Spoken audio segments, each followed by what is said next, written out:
Happy Friday the 13th, campers. Dust off that machete, because we're slashing through 11 films worth of horny teenager massacres at Camp Crystal Lake, starring everyone's favorite unstoppable killing machine, Jason Voorhees. This is the story of Friday the 13th in 3 minutes.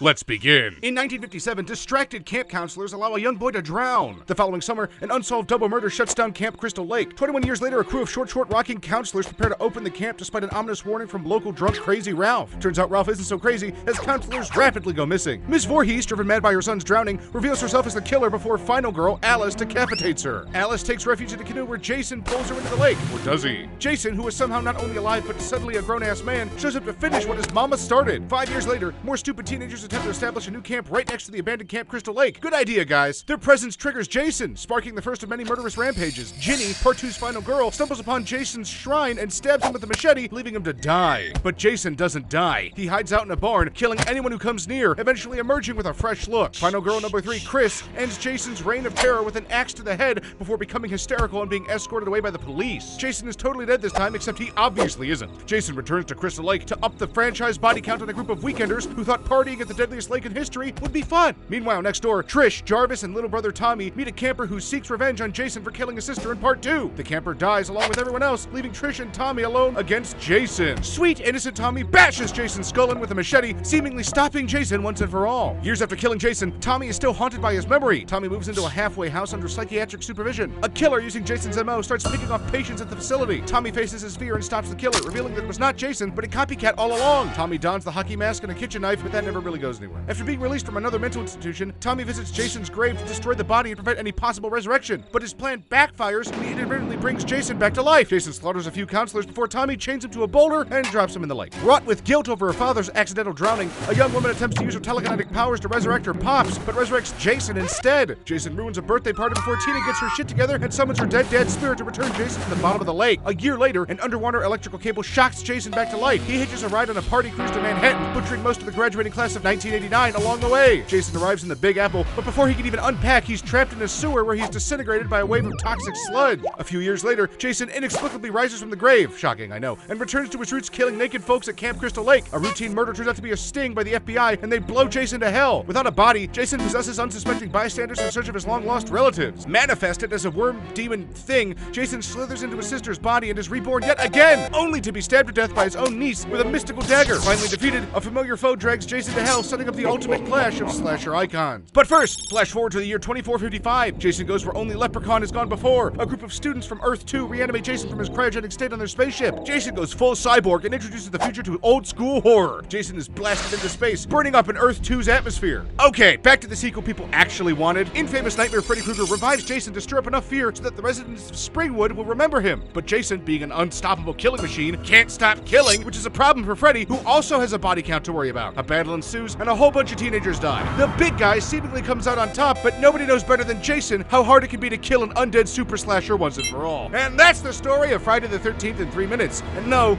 we didn't talk about the reboot, or the sort of sequel, or whatever that was supposed to be, because it never happened. What horror icon would you like us to animate next? Let us know in the comments, and don't forget to subscribe, or Jason will find you, or I'll find you! I'm doing nothing since Top 10 Trends ended. Nothing! I got nothing but time!